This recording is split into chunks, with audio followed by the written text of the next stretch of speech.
छौं एकदमै तपाईको संस्कार संस्कृतिको यसो देखाएर भनिदिनुस् न। अब यो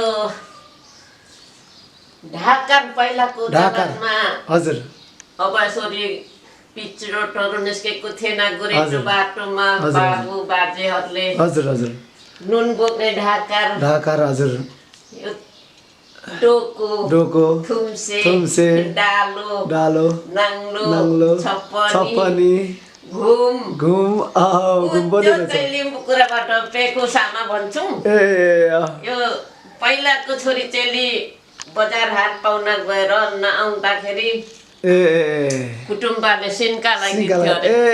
अब यता जाउँ बजु यो हलो जुवा बन्दुक लिम्बू कुरा टिमक भन्छौं हामी। हजुर हजुर हजुर अनि यो चाहिँ मारकाट्टा निशाना निशान।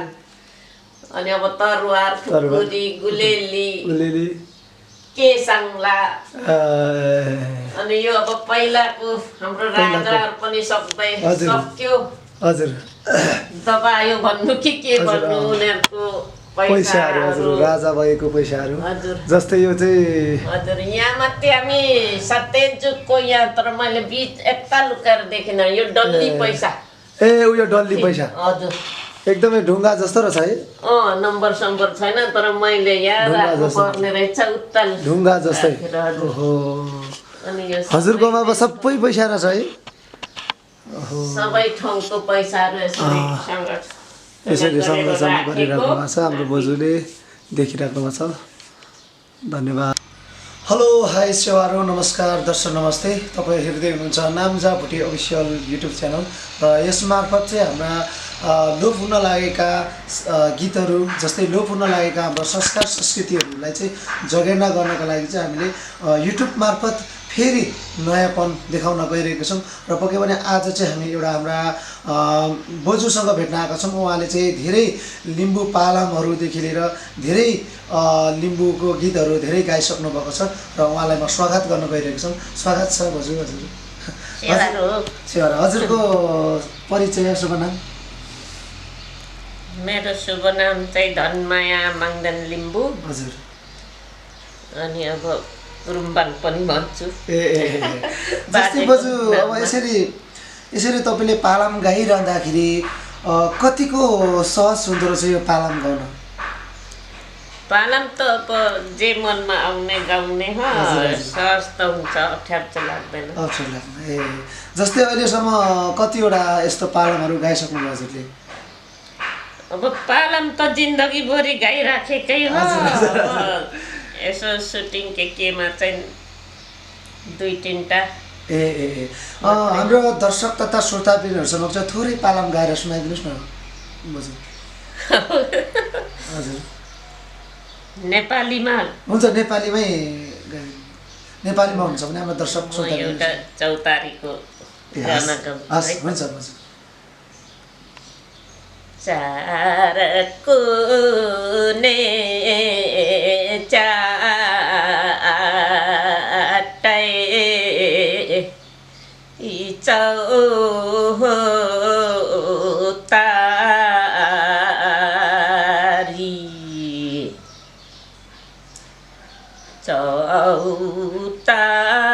चौतारी माथि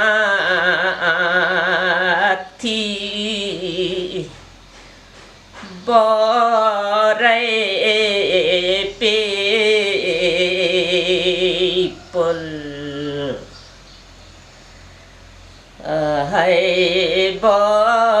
बरै पेपल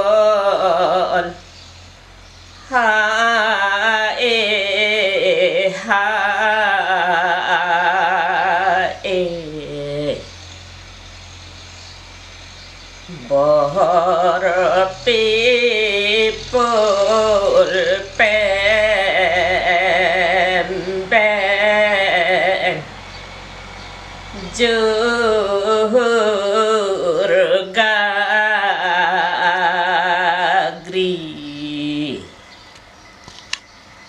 जोर गाग्री माथे जोरै थाल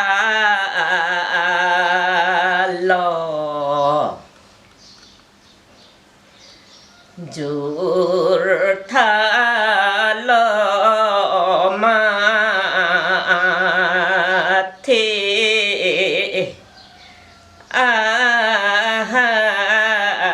छेता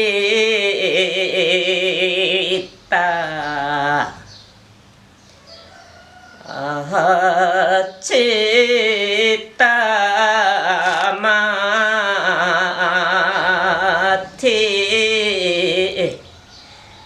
दियो कलश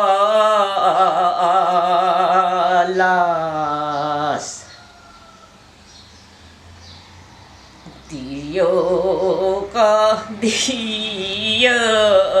कलश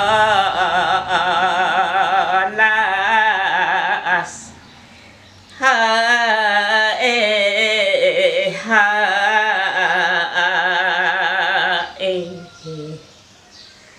दियो कलश बाली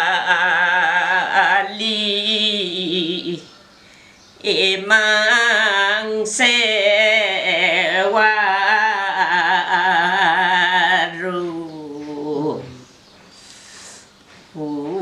ukso ding sepa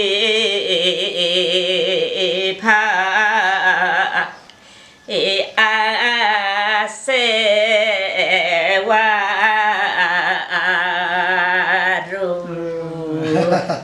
एकदम मिठासमा गाउनु हुनुहुँदो रहेछ। पक्कै पनि नेपाली साङ्गीतिक क्षेत्रमा मैले यतिसम्म आइरहँदाखेरि जस्तै लिम्बू पालम जस्तै हाम्रो बजुले गाउनुभयो, हामीले क्लासिकल जस्तै तपाईँले हा भनेर हल्लाउनु भयो, यो चाहिँ हामी क्लासिकल गर्थे, तर तपाईँले प्रत्यक्ष रूपमा गरिरहनु भएको छ।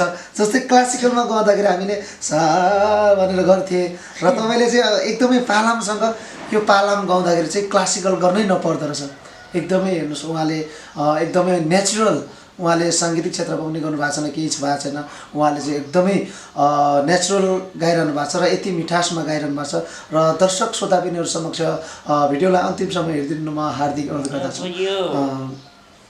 बजु भन्नुहोस् न के तपाईँ बोल्दै गर्दा पनि। हजुर हजुर। अब यो चौतारी माथि दियो गलास गाग्री किन भन्नुभयो भन्नुहुन्छ होला। हजुर हजुर हजुर। तर अब चौतारी बनाएर बर पिपल रोपेर हजुर बिहा गर्नुपर्छ बर पिपललाई। हजुर हजुर। त्यसखेर गाग्रो दियो गलास गरेर चाहिँ बिहा गरेर रातभरि रुङ्नुपर्छ। हजुर हजुर।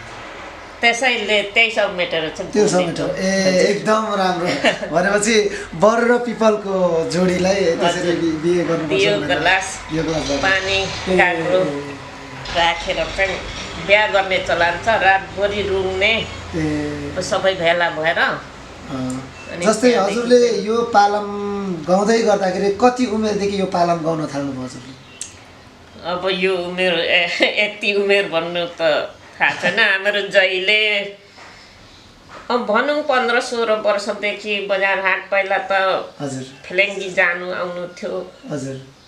यो हाम्रो लिम्बूको कल्चरहरू हराएको त यो माओवादी नीति आएर त हराएको हो।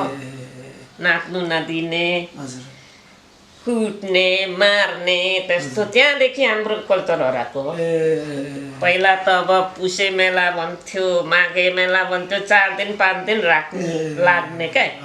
शिवरात्रि भोकै तिर्कै के को रहन भने भोकै बसेर पनि गाउनु भयो पहिला होइन। अब अहिले लभ भन्छ, माया प्रेम भन्छ, अस्ति त सोल्टी सोल्टेनी अरुणी तन्देरी भनेर कहिले भेटिन्छ, आउँछ कि आउँदैन, आज आएन भोलि त आउँछ कि भन्ने त्यस्तो एकदम झगडा मनको।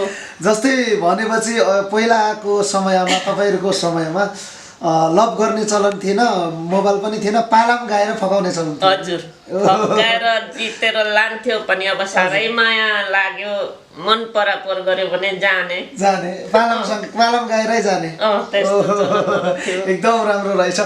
पक्कै पनि हिजोको दिनमा संस्कार संस्कृतिको कुरा पनि गऱ्यौँ। पक्कै पनि दर्शक श्रोताबिन उहाँले भन्नुभयो, हाम्रो बोजूले भन्नुभयो जस्तै उहाँहरूको पहिला चाहिँ मोबाइल पनि थिएन, कन्ट्याक्ट पनि थिएन, लभ पनि परिँदैन, तर पालम गाएर चाहिँ पकाएर बिहे गर्ने चलन थियो अरे। हजुर हजुर पठाउने हजुर। अनि अब केटाले केटीलाई मनै पर्यो हदै पर्यो भने मानेन भने तानेर लाने भने जस्तै अब बोजू अब हामी कार्यक्रमको अन्तिम चरणमा आइसकेको पनि सो जानकारी गराउन चाहन्छौँ। जस्तै अब नेपाली दाजुभाइ दिदीबहिनीहरू समक्ष अब अहिलेको समयमा त मोबाइल छ, फोन छ, जस्तै अब इन्टरनेटको माध्यम छ र जे पनि अब सबै कुरोहरू लभ पर्ने के गर्ने अन्तिममा के भन्न चाहनुहुन्छ दर्शक श्रोताबिनहरू समक्ष बोजू तपाईँले? अब अहिले दर्शक श्रोताहरू हामीलाई हेरिराख्ने देश परदेश इष्टमित्र आमा बाउ दाजुभाइ चेली दिदी बहिनी सबैलाई नमस्कार। यो हाम्रो लिम्बू आफ्ना आफ्ना जाति कल्चरहरू हराउँदै गयो, एकदम जगाउँदै। लिम्बूले लिम्बू कल्चर, राईले राई, भोटेले भोटे, शेर्पाले शेर्पा, जुन जातकोले कल्चर चाहिँ नहराउँ जगाउँदै बिम्जाउँदै भुराहरूलाई पनि सिकाउँदै लानु भन्नु चाहन्छु। धन्यवाद।